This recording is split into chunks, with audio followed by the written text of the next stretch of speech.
Hi, I'm Carol Fitzgerald from readinggroupguides.com, a website from the Book Report Network, and the host of the Book Reporter Talks to Video podcast series. Welcome to our Bookaccino live book group event, where our guest this evening is my very good friend, Kristin Hannah, and we're going to be discussing The Four Winds, which received so many accolades. I don't think I could put them all like down here. It's an instant New York Times bestseller. It was a Read with Jenna selection. It was a Book Reporter Bets on selection because I fell in love with this book, besides it being top of all the major papers, including the Globe and Daily Mail. So just one of those books that hit the list and everybody said, I'm not hitting number one for a couple of weeks right now because Kristin's got that locked. So the format for tonight is going to be as follows. And let me start by noting that we assume that everyone has read the book, okay? This is not one of those book groups you can cheat and say, I didn't read. No. So we are going to be talking spoilers. So if you haven't read, you've got to cover your ears. I'm going to begin with a discussion with Kristin, ask her a couple of questions, and then we're lucky enough that we have 9 members of the audience that will be joining us live to share their questions. And then we're going to take questions from the audience that you can drop down into the Q&A down below. When you drop your questions in there, they'll only be shared with the panelists. So just know that, we really want the questions going in Q&A, everything else going into chat. And with that housekeeping behind us, Kristin, it's so nice to have you here. Hello, it's so great to be here. Good to see you in semi-person, Carol. Thanks for everything. Glad we got to see each other a couple of weeks ago. I mean, that was like a real gift. It was, wow, not just, talking on screens. I'm going to start with this question because readers often think that writers sit down and the words just flow. And then with a few edits, a book is done. And you describe your process as being a bit more unwieldy, if I might say. Yes. So let's bust the dream for us and tell us what your writing process was like for this book, including that big change that happened somewhere along the way that sent the book in a new direction. So I think that's a great story to share. I mean, I do have an unwieldy process and fairly unpleasant, very stressful, but it seems to be working. So I'm just gonna stick with it for a while here. With The Four Winds, which is exactly the same story that I could tell you essentially about the Nightingale and The Great Alone as well. I did like a year's worth of research on the Great Depression and the Dust Bowl and the migration to California and the work camps and everything. And created what we call a synopsis, which, as you know, is basically a narrative telling of what I expect the book to be. So I think I have the beginning, the middle, the end. I have the characters, and with this one, in the second year of work, I wrote the first draft, and I do actually write pretty quickly and pretty straightforwardly. I tend not to demand anything even close to perfection from myself. I'm just trying to get the story down in the first draft. And with this book, since most people have probably read it tonight, it was about page 450, as you know, when Elsa appeared for the first time as not even a secondary character. She was so far down the line. And it was one of those moments where I was not having any problems with the book up to that point. It was going great guns. And yet I saw Elsa and I knew instantly that I had made a mistake and that Elsa was my character. And so I threw those 450 pages and that, 11 months worth of work away and started over and wrote the book that's very close to the one that you're reading. Wow. Now, did you take those 450 pages and put them in like a Rubbermaid bucket or something to hold on to them? I do this all the time. And so I have all kinds of Rubbermaid, buckets around. And as you know, I write longhand on yellow legal pads. So I also have stacks of yellow legal pads of, all of the earlier drafts. And I always sort of want to go back to them. And I often think, I will at some point. But the truth is that if it didn't work once, my subconscious doesn't think it's going to work the next time either. So I just kind of leave them there. Yeah, they're just staying there in the bucket. I also love the story about how you came up with the title, because the book was untitled for a really long time. So these are some of my favorite Kristin stories from through the years. And it's like, I don't have a title. I don't have a title. And she's running titles by, I don't know if this is going to work. And then. And as you know, Carol, I'm trying to find a photograph here to show you. As you know, I never have titles. I am particularly bad at them. So this was about March of 20, just before lockdown, just when I was turning the book in after, 3 years of writing it. No title, nothing going on. My team, which is Andrea Cirillo, my agent, and Jen Enderlin, my editor. I mean, we were throwing everything back and forth, texts, emails, coming up with all these wonderful things. And we just couldn't come up with anything. And then my husband and I were in LA, and we were going to see Frozen at the Pantages. We were going to take the kids. The kids all got sick. So it was my husband and I and 6 empty seats going to see Frozen.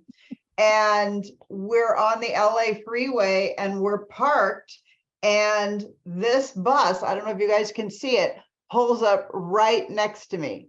And I look across and I see the 4 winds. Oh my gosh, why didn't I think of this? I had actually used the sentence in the book already. And so, I texted the gang and everyone said, that's it. And we were done. And you were able to go to Frozen completely relaxed because you now have a title. See? And you know what? I didn't make the connection until I started doing all these talks that my character is Elsa.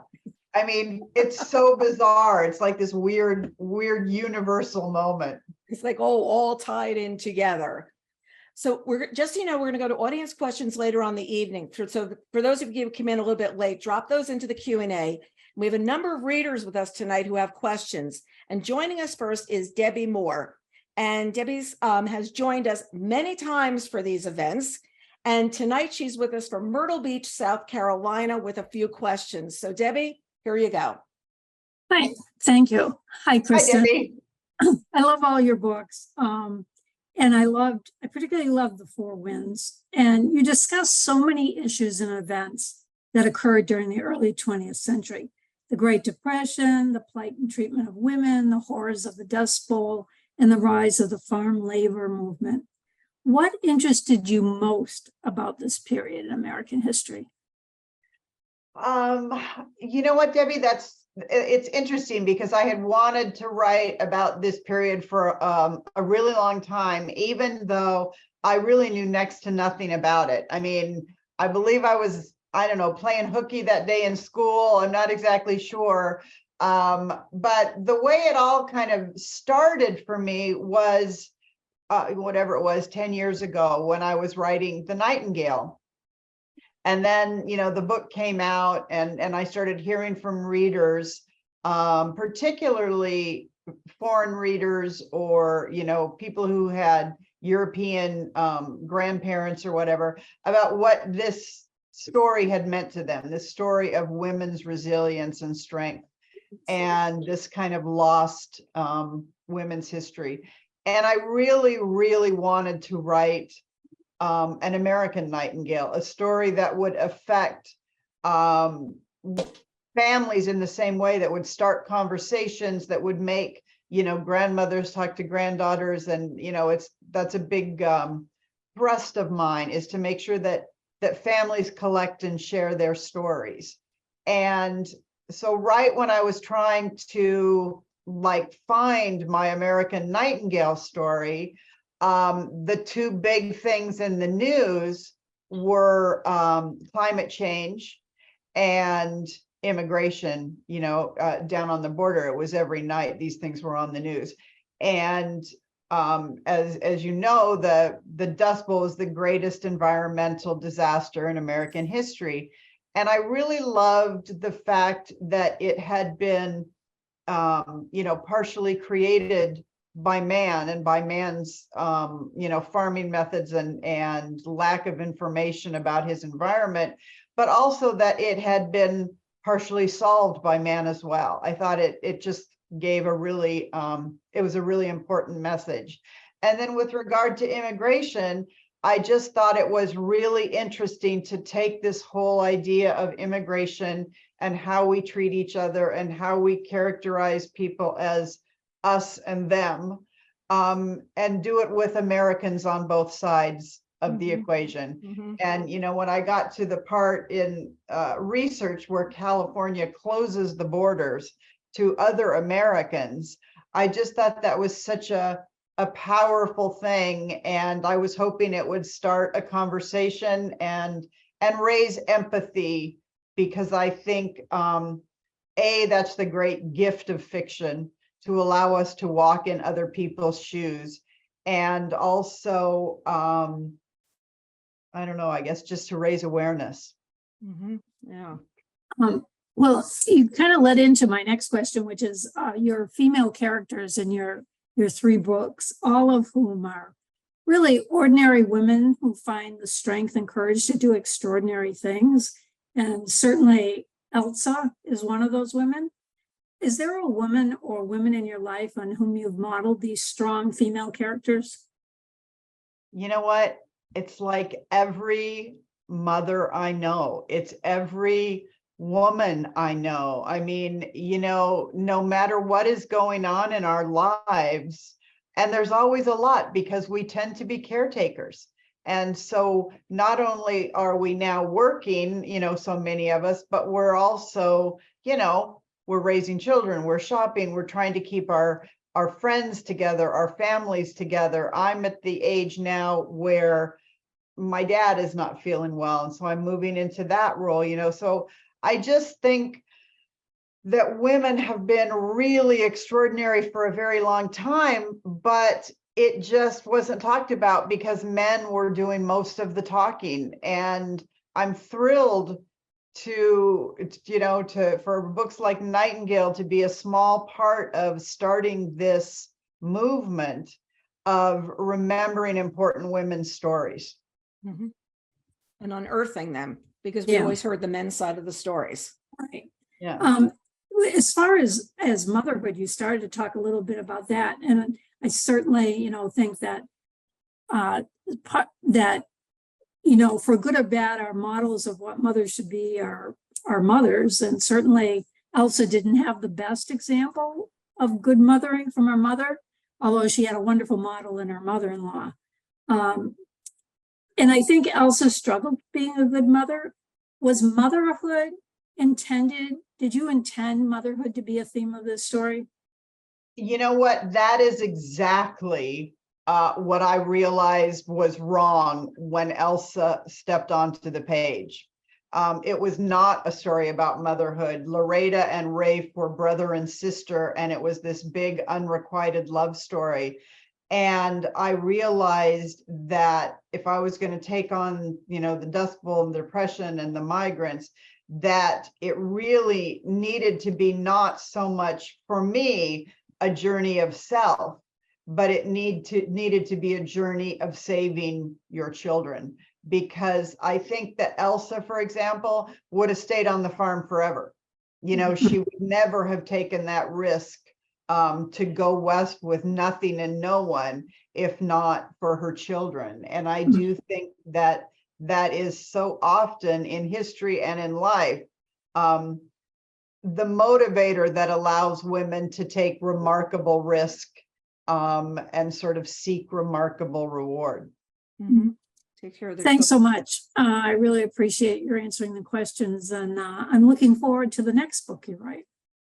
Thank you. Thanks, Debbie, as always. Myrna Greenberg is going to join us now from Coconut Creek, Florida, and she's going to be sharing her questions with us as well. So Myrna, can you do your camera and sound? Let's just see. Saw her before. Let me see. If not, I can do her question. I have all the questions here. So Myrna, if you can jump on board. Okay, here we go. So this month, my group read Magic Hour, which was a spectacular success. Our members love the characters and the time you took to research it. So many found details that resounded in their own lives. Each of your books is so different. How do you select a theme to develop a story, including the one that you did for the Four Winds? Oh, well, thank you for saying they're different. I try to sort of not do the same thing over again, even though they're all very thematically similar. I didn't realize this for years, that I was writing about women overcoming extraordinary odds until I started, to look back at it. Each book has its own sort of genesis, its own moment. I mean, ever since Nightingale and The Four Winds and my next book have very much been me in search of moments in history that women made an impact in that I believe have been overlooked. So that's one kind of book. Magic Hour was really one of those things that just kind of presented itself to me. I was watching the news one night. I live in Washington State, and we have deep, dense, dark rainforests, very like Maine, and Alaska, some of those kinds of dark forests. And there was a news story about two young boys who walked out of the woods one day and said they had never seen human beings before. And it was this very small town in British Columbia, actually. And the town embraced these boys and took care of them and, all of that. So it turned out, of course, that they were like from Encino and the whole thing was a lie. But I was so fascinated with this idea that you could live off the grid in that way. And that led me to research about feral children, children that grow up in wolf packs or, completely sort of untethered to human contact. And I just found that a fascinating story. So I followed it. Mm-hmm. That's how the stories start finding you at the same time. You're in quest of them and they're finding you. Terry Cale is going to join us now. Terry can jump on. There you are, Terry. So good to see you. She is from Detroit Lakes, Minnesota. Hi, Carol. Thanks again for doing this. I look forward to it every month. Kristin, so nice to see you and get a chance to talk with you. My first question is, your writing has evolved over the long term from being what I would call more contemporary themes to being deeply written, researched novels that examine hardship. Could you share with us how your growth as a writer has evolved from way back when to now? Because frankly, that is a great question. Thank you. I think actually it's the aging process, to be honest. When I wrote my first book, I had a newborn baby. And I was 28 years old, I guess, wrote my first book. And and my mother had just died of breast cancer. And so I was in this place where I felt very sort of untethered and uncertain. And how every young mother, you're like, where's the instruction manual? And when you don't have your mother on top of it, you are really sort of, in the wilds. And so I wrote books that were very sort of love and relationship and family forward. And I only had, an hour a day. Those first 5 books I had to write during nap time, school time, the catch as catch can while I'm sitting in the carpool lane, that kind of thing.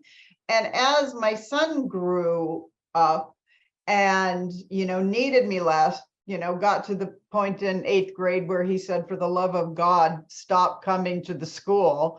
So now I had more time to write and I was older and I was looking at the world a little bit differently. Firefly Lane, the series that's out now was very much, I think, me leaving the world of other people's lives and moving into the things that matter to me deeply as a 40-year-old. And then, I hit another big milestone at 50, I think. And that's where Nightingale came from. Suddenly I had a granddaughter, I have a daughter-in-law, and I just really wanted to write stories that would I guess, like I said before, would help people talk about their own histories. Because when you lose your mother young, you lose your family history. So our stories are largely gone. And I just find that so important to do. Mm-hmm.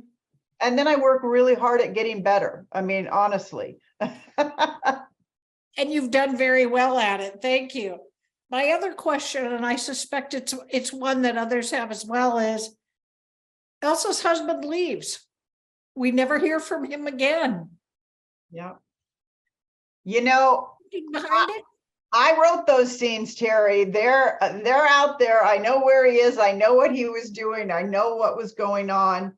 But what happened was, and I wrote versions where they connected in California, you know, where he came back into her life for whatever reason.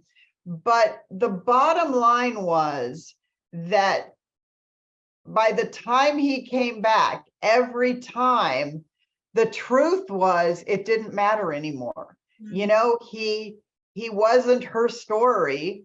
And, you know, so it really only mattered for his daughter, Loreda, and she has her own journey someday. So I just didn't want to have this. I tried these big scenes where Elsa, you know, basically says to Rafe, "Why'd you leave?"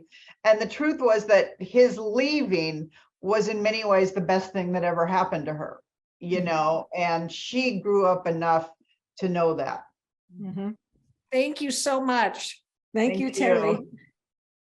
Next, we've got Laura Beth Viter from Summerfield, North Carolina, with her question. So Laura Beth will come on there. There you are. Good to see you. Good to see you. Thanks, Carol, for having me. First off, I'm really excited that you just said Loreda might have her own adventure. I hope that was a hint, but that's not my question. I'll save that in case somebody else has it. But my question is, your landscapes are so developed and your characters so relatable that we feel the dust in our eyes and the grit in their bones. So how were you able to submerge yourself in this time period for such a sensory experience of the Dust Bowl? Well, first of all, it all comes from the research. I mean, there's nothing, you know, there these scenes where the dust hits and the centipedes crawl out of the walls. You know, I'm not good enough to make that up. This is stuff that, you know, that I have read that has impacted me so much that, you know, I pass that research along to you in a way so that you can basically live through this and get all of my knowledge without having to read the 400 books it takes, you know, to sort of get there. But I think that the reason that my books are so immersive in both character and in setting is really twofold. One is that my entire youth was the geek books, you know, Tolkien and, oh, my husband's bringing me wine. Hang on. Thank you, honey. Thank you. Go Ben, go Ben. So Tolkien, Dune, you know, all of those kinds of world building books. And I loved how, like you said, immersive they were. And so I really feel that it's my job to I could take Seattle today, and it's still my job to make you feel it, smell it, believe it. And then the other thing is, I often hear that my books are slow in the beginning. So it must be true because I hear it a lot. And I think that the reason that you cry at the end is because they're so, I'm taking so much time to set it up in the beginning. Mm-hmm.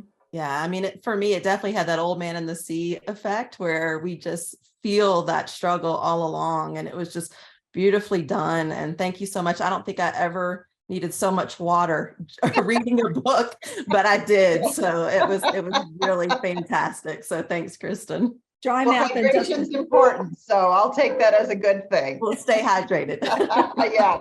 And dust your house for all the dust that came Yeah. in. There you go. There you go. Thanks, Laura Beth, for joining us as always. Thanks, Laura Thank Beth. you.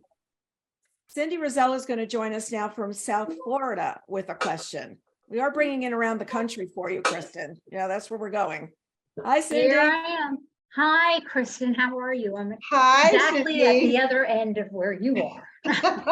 Yeah, the exact opposite. That's true. Exactly, complete opposites. You know, there must have been so much historical information research for you doing the Four Winds. I'm wondering, how did you decide what to keep in and what to leave out? You know, I mean, that of course, that's the difficulty. And I think I am like most authors who put in a lot of time to do historical research. My first like 4 or 5 or 6 drafts really tell you every single thing I know, and figures out how to use every bit of it. And at some point I begin to realize that I have essentially written a textbook, with cardboard characters, because I'm so interested in giving you all of the facts, all of the feelings, all of the politics, everything I have to say. And that's when the book shifts. I put everything in place historically, and then I tell myself, now it is no longer a historical novel. Now it is about these characters, because a novel, or at least my kind of novel, requires characters in conflict for you to keep reading. Something like you have to go, what's next? What's going to happen? What's going to happen? And that was another problem with the whole first draft of this book. There was so much bad stuff happening, right? You got the dust, you got the drought, you got the animals, you got no money. And you're thinking, or I was as a novelist, how do people fight? How is there conflict when really these are 5 people who love each other trying to stay alive? And that's when I went, an adolescent girl. She will fight with a sponge if there's no one else around, right? And that's when the book suddenly became, I think, relatable. It's a mother-daughter story that we all know, that we all understand, that we all believe. And, you put the mother's lack of self-esteem with the daughter's belief that she knows everything. And, this is just a world that we know. And so I'm able to use them as a prism to teach you as much as I can about the era without boring you. That's really my goal. Well, thank you very, very much. I learned a lot about the Dust Bowl and Thank you. the Depression and all that. Made me very happy. Teach us. I mean, it wasn't taught much. No, and that's another reason why I enjoyed your book. Not many books have been written, Yeah. focusing on the Dust Bowl and that whole time. It was very difficult for Americans. Thank you for writing it. I also never knew the people who were Italian, because I'm from Italian descent, lived in that part of the world, like a part of the country. I didn't know that. And when I started reading that, I was very, very surprised, because I had never thought that anybody had journeyed that far west. And that was very interesting to me. To be totally accurate, Carol, it was a little unlikely for them to be that far north. They mostly stayed down on the coast. Okay. But, even if they were in anywhere, I was surprised. Yeah. If they made it to Texas, I was surprised. So we're still making pasta on the East Coast. Yeah. Thank you so much for joining us, Cindy. It's so good to see you. Cindy. Okay, Olivia Likes, I think that's how we pronounce it, from Bowling Green, Kentucky, is joining us now. So Olivia, it's so great to see you. I don't think I've seen you before. Nope, I've never done one of these before. So I'm very excited to be here and to talk to you. My question was, because I did not see it coming, I didn't feel it coming when Elsa died. So my question was, did you always kind of know, I guess once you realized Elsa was the main character, was that always what you had in mind for her, or no? And if not, when and how did you come to that decision in the writing process? No, I did not see it coming, and I did not want it to happen. And I probably wrote 16 different endings. Wow. And just from the moment of the strike, so a 15-page period. I just kept trying and trying and trying. And what ultimately was the answer for me was what she stood for was so important. And I wanted it to hit people so hard, what she had risked and what she had risked for and what mattered to her. And there was no other ending that underscored it as powerfully as that one. Yeah, that totally makes sense. It was when I first read it and first digested it, I was just like, how after everything she's gone through and fought through, this is what, it comes down to, but that totally makes sense. I did give her, love story and pretty good sex. So there was, something in there. Well, thank you for answering my question. Olivia, thank you so much for Olivia. joining us. Now we've got Lynette Cortez, who is joining us from Efford, Pennsylvania, with some questions.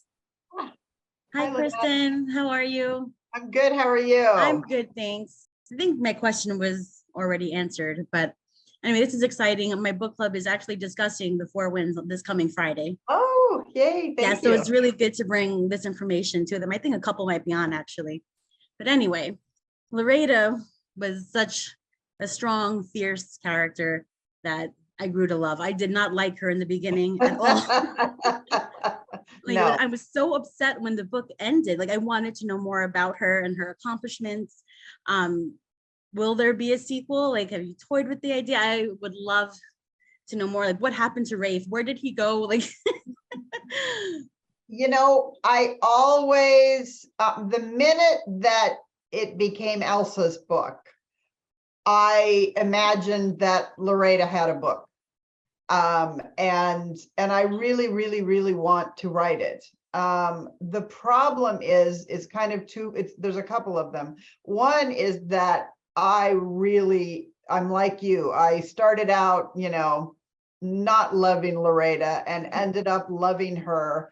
And I want her to have learned everything that her mother had to teach her, and then to take that, twice as far again in her version. And unfortunately, I drop her back in California right at the beginning of World War II. And I don't really want to write about Loreda in World War II and the home front. And so I am in search of a story that is as powerful and as ambitious and unique as this character is. I have faith you'll find it. This was so well I'm written. looking. Just like The Great Alone and Homefront, this truly touched my soul, as a woman and a mother. It was amazing. Thank you for your time. Thank you. Lynette, thanks for being here. Thank you. Stephanie Kaisow from Santa Barbara, California, is now going to join us. Is Stephanie around? Stephanie coming? Turn on camera? If not, I can do Stephanie's question. Let me do that. Okay. I find such similarity with Elsa's adversity and someone like myself struggling at work, deciding between staying at a toxic workplace and a job I love, or leaving it and moving to the unknown. What is the underlying message of Elsa's resilience to us in the post-pandemic world? Because she moved on. She took that big step. Yeah. I mean, it's so interesting. Of course, I could not have known when I turned in The Four Winds. As I said earlier, I turned it in the final draft the week that Seattle went on lockdown for this pandemic. And it did really, having just spent 3 years on the Great Depression, it did really put the pandemic in perspective for me. Mhm. And I guess I think that it's so difficult, especially as a woman, especially if you've got, children to care for, a single mother is just, it's so difficult to try to figure out when you take risk and when you don't. And I would say that it's fairly clear that I'm a risk averse person, because like Vian in The Nightingale and Elsa in The Four Winds, these women do not make that jump lightly. The risk has to be basically where I am and what I am doing is untenable. And, you're talking about like a toxic work environment. This kind of situation has long-term physical and emotional and self-esteem, kinds of issues. And so, I guess I just say to women, we are so smart, we're so powerful, we are so strong, that you just have to believe in yourself and listen to that little voice inside of you. And, and when you decide to go, you got to go all in. Mm-hmm. Mm-hmm. I mean, look, I worked at Condé Nast for 17 years and I could have stayed there. Instead, in 1995, I decided to open an internet company with one site on AOL. So let's just see, it totally changed the trajectory of my life. And one was safe, and the other one was sort of this leap like over the cliff. And what do you do? But over the cliff really seemed to work because I'm still having a good time. I don't think I would have a good time staying there. Nancy from Albrightsville, Pennsylvania shared a question for me to ask. Was the mantra Elsa told herself about carrying the penny with her inspired by E.E. Cummings' poem, I carry your heart with me, I carry it in my heart. I kept remembering the poem while I'm reading, and I was curious.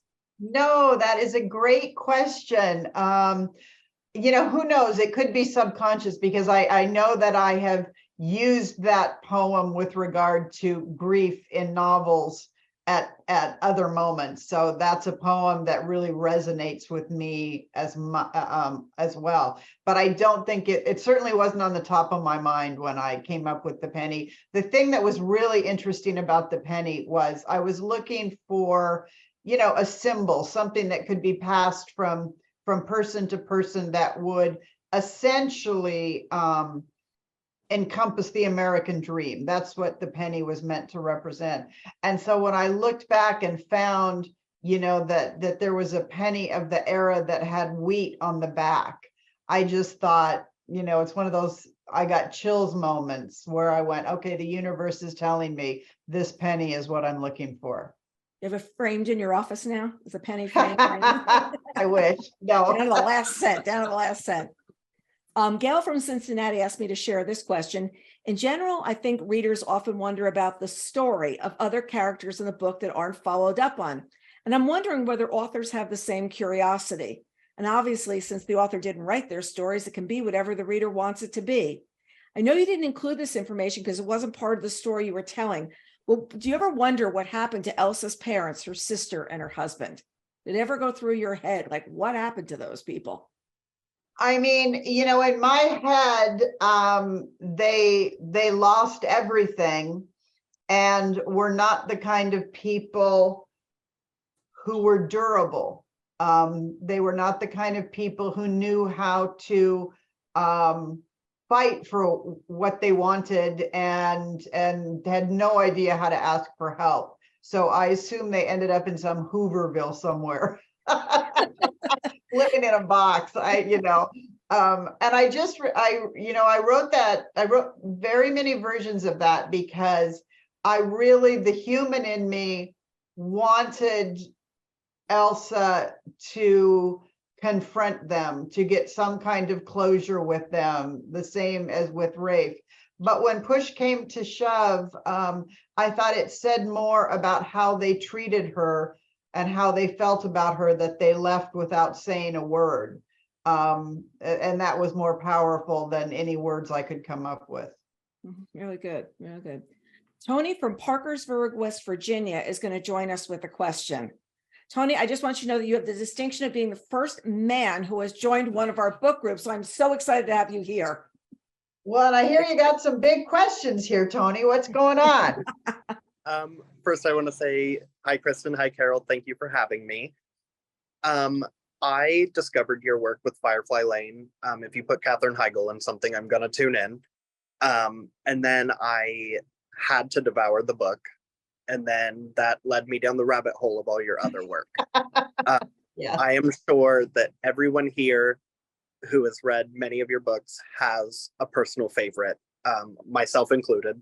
And I was just wondering what yours was, whether that be the favorite story that you've written or the writing process, what just makes one stand out as a favorite to you? Okay, well, first, so let me just go back to what you said. So you watched the series first and then you read the book. I did. Ah, okay. So I will want to hear a little information on that. Let me grill you on that in a minute. You know, the interesting thing about writing is that, you know, you spend all this time, you put all of your, you know, yourself and everything you've got into every book. And then the book goes out into the world and you discover that it's something slightly different when it's received than it was in your hands. So for me, my favorites are the novels that either redefined or changed my career, or I was somehow changed by the process of writing it. And those are Firefly Lane, On Mystic Lake, Winter Garden, The Nightingale, and actually, sorry to be rude, but the next book. So that sort of is that. And I did, just as a small aside, I got to watch Firefly Lane, the new season yesterday. I sort of binged it for 2 days. And it was the most surreal thing because for 15 years, I've been hearing what Firefly Lane means to people. You know, people come up to me, they write me letters. Oh my gosh, you know, they're crying when they talk to me, and they want to share, you know, the power of these characters in this relationship and this story with me. But because it's mine, I never quite own a book the way a reader does, you know. And then I watch, you know, the last half of season 2, and Katherine Heigl and Sarah Chalk gave me this gift of letting me be the audience for my own book for the first time. And it was a remarkable experience, you know. It was amazing. I bet. I just can't imagine how that must feel. You know, while Tony's here, the other thing you talked about a lot, Kristin, is you write in these 7-year cycles or these 7-year, Yeah. and it's like, it was Firefly Lane was a defining part in your career. Nightingale, defining part in your career. Even we could say Night Road was a defining point in your career of, like, you know, what would happen with that book. So, you know, there's so many things that have happened along the way with your books. So can you talk a little bit about that 7-year, like, and then I moved in a new direction. I didn't know. That's another thing. I didn't see it until I saw it in retrospect. So at the first 7-year mark, I wrote a book called On Mystic Lake, which was my first hardcover foray into women's fiction, which, by the way, you know, I was a historical romance novelist and not a hugely successful one. Nobody wanted me to go hardcover, and there was no women's fiction at the time to speak of, really. And so here I write this book, and it changes, you know, it gives me this platform. And then I realized 7 years later, I write Firefly Lane. And that is me leaving sort of the safety of me understanding what women's fiction is, and me trying to write a book that at the time I described as an anthem for my generation, where music and pop culture shaped us. So that's what, and that was a big change. It wasn't a love story. It was about these two women who were essentially almost soulmates, right? And then 7 years later, almost to the day, I write The Nightingale. and leave contemporary fiction, behind. And I was kind of doing the math. I think I'm there. So I don't know what's next. But I think it just has to do with this idea that once I feel comfortable writing something, I don't want to write it anymore. I want to be scared all the time and feel challenged all the time. And just, Tony, I'm just going to tell you, I will tell Ms. Hagel what you had to say, because she will love to hear that. She is the nicest, smartest, most passionate woman. I don't know that I can handle Katherine Heigl knowing that I exist. Take the vapors. There you go. Tony, thanks so much for joining us. We're glad you got out early enough to be able to join us tonight. Thank you. Thank you. Kristin, I know this question's on readers' minds. So what is happening in the TV? Well, I joked the other day, I was doing an interview with Michael Connolly and Anthony Horowitz, and then I said, you can't just write a book anymore. Immediately people say, so what about the movie? Is there going to be a series? What's going to happen? And it used to be you could just write a book and it was fine. So first of all, Nightingale. Well, everything was really on track. And then everything was great. We have Ellen Dakota Fanning, and we were all in Budapest, ready to start filming. Their first day of filming was supposed to be March 15th, 2020. And obviously COVID shut them down. And then everybody sort of scattered for, 2.5 years. Nobody knew what to do.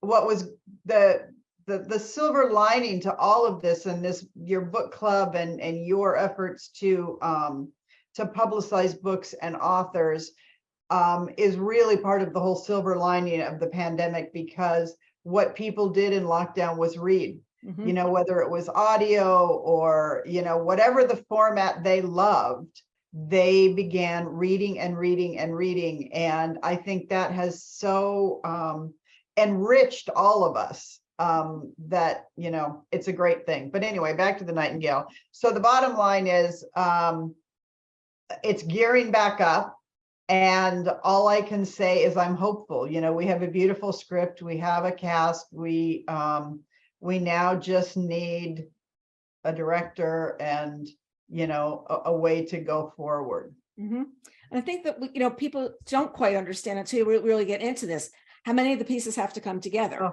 You've got to have, yes, the studio, but the studio's got to have the director, you've got to have the right writer. Then you've got to have the Fanning sisters able to do this both. And so many people took different roles over this last 2.5 years that it's like, oof, It's shocking. I remember when I went up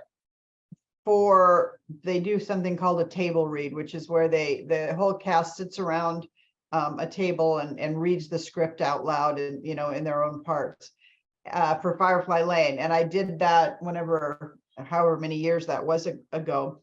And I'll never forget, like, driving up to the studio, the set, whatever it is, the soundstage, and there are thousands of people involved. I mean, from drivers to caterers to costumers to lighters. I mean, it's like a whole community of people that are charged with putting this thing together.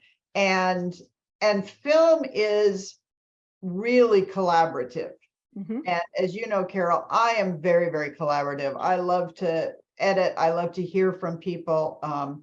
But I really like to be where the buck stops. I like to be the decision maker. And that's not the case in Hollywood. So it can sometimes be a little tricky for me. It's a whole new thing. But meanwhile, Firefly Lane, the end of the second season starts tomorrow night on Netflix. Thursday night on Netflix.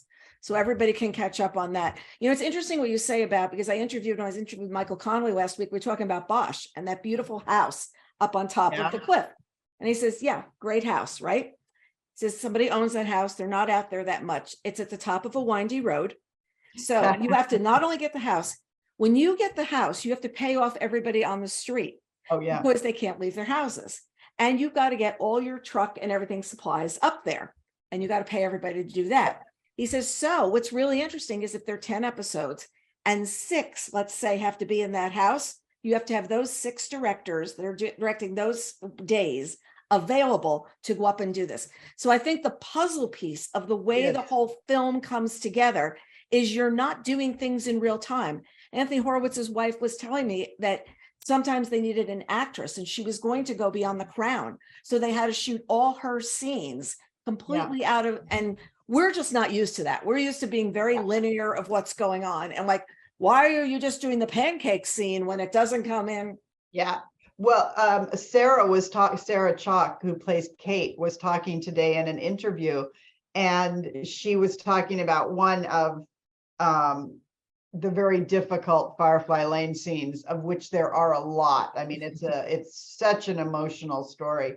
And so she's like deep in character, and she's getting ready to do something really difficult. And the guy next door starts leaf blowing, every single time. And she's, or whatever, or a boat goes past, or a seagull screams, And so there are so many pieces to the filming, and it's years of decision-making happening before you ever get there. And then on top of that, I was so lucky and grateful to get people like Catherine and Sarah and Ben, involved, because you never know who's going to make it or what it's going to turn out like. There's no guarantee that they will follow your book or do it justice. But you also did get the chair with your name on it. Did you get the chair with your name? I did. I think I have it back here somewhere. Yeah. I keep telling everybody that you need to get the chair with your name on it. And I said, Kristin Hannah got the chair with their name. So anytime somebody says, I said, no, you're going to go on set. You got to get this chair with your name. Okay, we'll come back at the very end to another question. But right now we're going to go to some reader questions. So can our voice of God, Tom Donadio, can you find some questions for us? Yes, here I am. And we do have some good questions. First, a question from Marcia. She asks, did you have family living during the Dust Bowl era? This book is my favorite as I felt so connected to the struggles. Oh, thank you so much. My Canadian relatives live in Saskatchewan, just above North Dakota.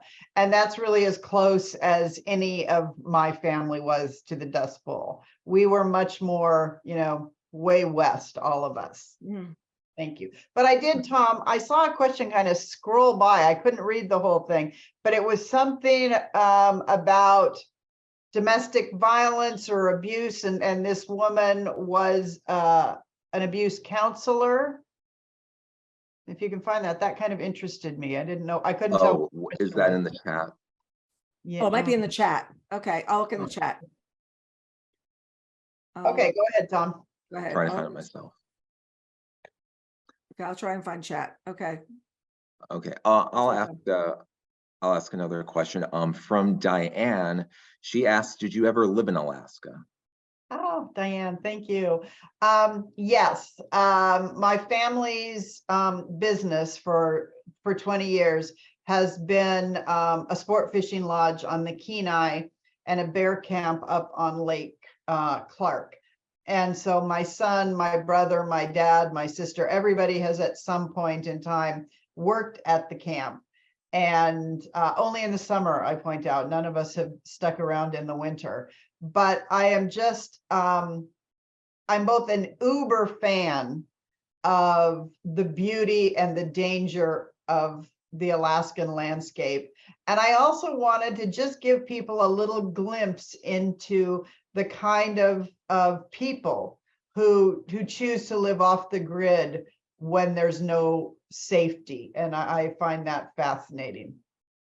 And actually, that is the closest I've ever been, I think, to the kind of thriller-esque, horror-esque books that I love to read. I think I found the chat from Beth. So she said that she was chatting about the accurate portrayal of abuse and the impact of trauma on a survivor. And that's something that she felt, I believe, came across in your books. I think I've got that correct. Awesome. Well, thank you. I really, really appreciate that. You know, one of the challenges of The Great Alone that was so important to me was I wanted to do this sort of what I hoped was an accurate portrayal of why women stay in these dangerous relationships and how that kind of choice impacts the children who are both innocent bystanders and sometimes co-conspirators, or they're all pulled into this dangerous web. And it's so easy for all of us to sit back and go, well, she should have left. And so I really wanted to talk a little bit about what love is, how love goes bad. And of course, one of my favorite themes, which I've done repeatedly, is the trauma of PTSD and how we failed our Vietnam vets, and and how they came home, and some of them were forever scarred by this. Mm-hmm. And then there's Lenny, who has to sort of learn to survive on her own in spite of her parents. And I always find that fascinating. Mm-hmm. And that was the book, The Great Alone. You actually wrote 3 different times, if I remember correctly. Yes, I did. You did that. It was like, what was it? A thriller, then from the guy's point of view, and that I'm sharing with the readers just because it's when you see the finished book, the behind the scenes is so interesting to get to that place. You wrote the book in different voices to get to the voice in the story you ended up with. Well, I think there's a lot of writers who plan a book, who research a book, and then, write the book that's in their head. Mm-hmm. And I would love to be that writer. I was for 15 years when I had kids at home, and I was, going on field trips and making cookies and doing all that kind of stuff. I didn't have the kind of luxury that I do now to follow a character like Elsa. Mm-hmm. But now I do really, I just find it, like I said, it's working. I mean, the minute it stops working, I will stop doing it, because it's onerous and vaguely depressing, frankly, to realize that, you've made a mistake. Mm-hmm. And what my readers, Megan Chance, as you know, is my primary reader. She's a historical fiction novelist herself. And, they would be quick to tell you that the other drafts are publishable. Mm-hmm. Mm-hmm. I'm writing, they're good books. They just don't hit whatever note it is I'm trying to hit. Mm-hmm. Mm-hmm. Sometimes you've got it, and sometimes, even when I write the newsletter openers, there's sometimes I've got it, and there's sometimes I'm telling I got nothing. Nothing. Carol, I can write a whole book and not a newsletter. So, come on. That's funny. That's really funny. Tom, do you have another question? We do. Yeah, actually, a few readers are asking, they're curious how much you were influenced by The Grapes of Wrath. Yeah. Well, it's impossible not. That is the singular record of the era, essentially. It's I read it in college like everybody else did. It's a remarkable book. I read it again, while I was researching. And I wouldn't say that I was, I wasn't influenced by it any more than I was influenced by any of my research. But it was just very masculine. It was very much about what the men were doing. And I was much more interested in Majo, and, some of the female characters. So I actually think that it's a great compliment that they tell the story together well, because Grapes of Wrath didn't do much with the Dust Bowl itself. It was more the migration. So I think they go together very well. And one of my favorite stories I found on research, in fact, was that there was a young woman novelist who was living in the weed patch camp, taking care of the migrants. And she was interviewing all of them, making notes, and writing her version of what she called the Great American Novel about the migration to California. And unbeknownst to her, all of these notes that she was giving to her boss about the migrants, her boss was giving to John Steinbeck. So essentially, he was getting all of her research.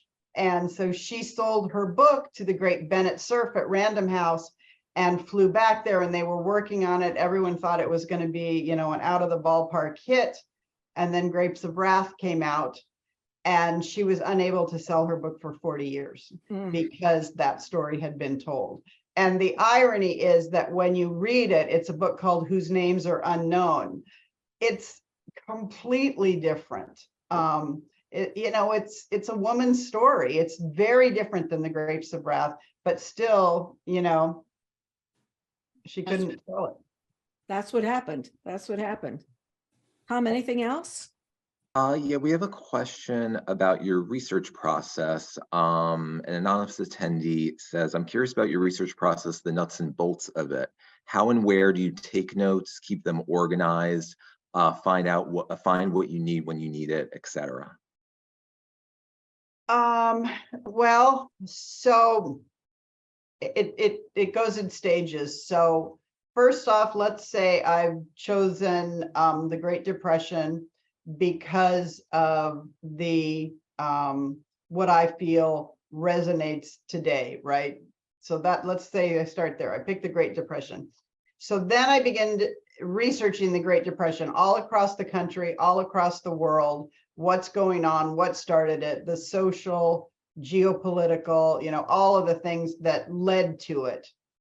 And I'm looking for a way in. I'm looking for where my story is to be told. And of course, if you're researching the Great Depression and you're an author like me and you're looking for the most difficult times that you can do, you find the Dust Bowl and you're like, oh, well, that's as bad as life can get, you know. So now I know where my book is set. Now it's, you know, in this circle of states. And then I begin researching who lives there, what happened, what was the Dust Bowl like for them, and you know, begin. And then that's when I start reading memoirs, you know, like, you know, that's where the real sort of pay dirt is. What people who lived through this wrote in their diaries, in their journals, in their newspaper articles, and I interview people if I can. And then I take, you know, so let's say it's 400 books. So I take notes for all those books. I put each note on its own note card, and I then organize those note cards chronologically. And that, as much as anything, becomes the spine of my story. And then I have to begin, like I said earlier, I then have to transition from a historical textbook to a novel about people. And that's when it becomes the most creative. And at that point, I really try to stop researching as much as I can, and just write. You know, I was watching an interview that you did with Adriana a couple of weeks ago. And when you two were talking about the memoirs that you read, like around that time, like when you were doing your research, I found that so interesting. And you both had said reading memoir helped so much because you felt like people were right in that place and they were sharing their stories. They gave you that feeling of what was there now. It's really interesting. It really is. I mean, it's as close as you can get to sort of sitting in the room, and especially women's memoirs, you know, because men's memoirs, which I also read, of course, but they tended to be about when they planted, what went on, what happened with the water, what happened to the crops, what were the prices, you know, very sort of matter of fact things, which were all important. But the women would tell, you know, like how we made pancakes out of flour and water, how we fed our children with nothing, how we pickled tumbleweed, so that we could feed our kids. And so you kind of put it all together. And then, like I said earlier, my job is to make it so that you end up with vastly more knowledge than you went in with, while also asking yourself, because of the characters, what would I have done in this situation? And what can I, as a human, as an American, learn about resilience and strength and determination from the greatest generation? I think we've got time for one or two more. Do you have one or two? Yeah, we have a couple more here. Denise says, The Four Winds was so well written and yet sad, heavy, and many times I wanted to stop to get away from the sadness. How did you keep going? How did you take care of yourself? It's funny. I certainly hear that a lot, and I certainly understand it and respect it. And I look back in retrospect and, try to learn from it and ask myself if there isn't a way to work harder at balance. Scenes like the beauty shop scene, scenes like the guy who lets her go out of the hospital, the scene where Elsa takes the gun and, grabs the aspirin. Maybe I should have done more of those scenes to alleviate it. But the point of this book was, this was a really dark, dangerous, difficult time, and people survived it. And of course, the message that I didn't know I was presenting, which the world ended up needing at the moment of the pandemic, was we have been in worse places than this, and we have survived. So, I think to some extent the argument can be made that we aren't quite as tough as we used to be, and we don't come together as well as we need to anymore to protect each other. We're so divided. And so I think a book like The Four Winds can remind people that you don't have to have everything in common. You don't have to believe all the same things, but we are all Americans, and we all need to be working for the betterment of all of us. Very true. Very true. Okay, and now we're going to wrap it up with this from Maureen. She says, Loreda said to her mom, Elsa, you haven't failed me, you saved me. What advice or guidance do you have for mothers in today's society? Is there such a thing as balance? I'm an elementary school teacher and mom of a daughter with special needs. P.S. You are an icon. Thank you. Thank you. Lovely. It's so funny. I was just talking to my girlfriends about this. We were having wine the other night and talking about this. And one of the things I realized, because you only, is it Kierkegaard, you only, understand life afterwards, not, forwards. And I realized that when I was a young mom, trying to write and being really the mom I wanted, that was the most important thing to me, that I was always present, that I was always involved and, doing everything. So it gave me very little time to write. And then of course I had my husband and I had my family and, all of that. What I realized was that for 15 or 20 years, 15 years at least, I rarely saw my girlfriends. I rarely was able to have a social life of my own, And so one of the things I value right now and I protect and I take care of is time for my girlfriends. I'm not saying I would do anything differently. I wouldn't. We have to make choices. There is a finite amount of time in the world, and you have to pick the things that either make you happy and fulfill you or move you in the direction that you want to go. And but I do think that it is so important, and I think this is why it's always in my books. It is so important to take care of and nurture your female friendships, because when times get tough, and they will, they are the people who will keep you standing.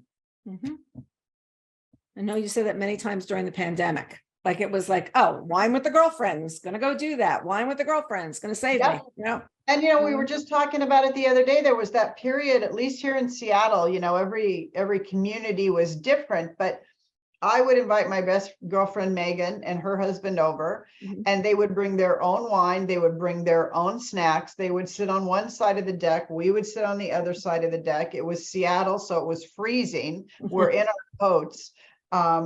Or I would go see my dad and he'd sit in his car and I'd sit in my car and we'd talk back and forth, Yeah. and so I think what it reminded all of us how much connection matters and Mhm. how much you need to sacrifice to make that connection happen. Mhm. I had a friend last Friday night. She wanted to go out, but she wanted to sit outside and it got cold. She goes, "Did you bring your jacket?" I said, "Karen, only for you will I be wearing my jacket sitting outside tonight, eating pizza and salad. Only for you, only for you." So I know that you've been working on something new, and I'm very impressed that that has not come up in the questions tonight. So I just want to let me see if I can get this right, that readers should follow you on Facebook and Instagram for whenever the news breaks. Is that a fair thing to say? Yes, and I believe I would look closely in the next 3 weeks. Okay. There you go. Guys, this is your clue. Okay, this is your clue.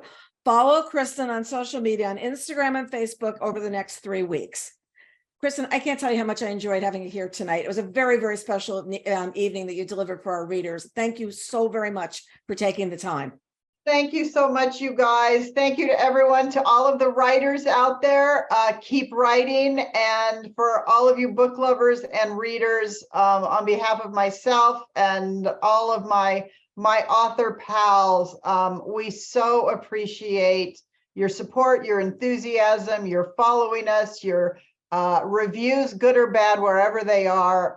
You being a part of the book loving community is really important. Oh, that's so great. That's so great. So everybody keep writing those reviews. They do read them. They do want to know what's going on.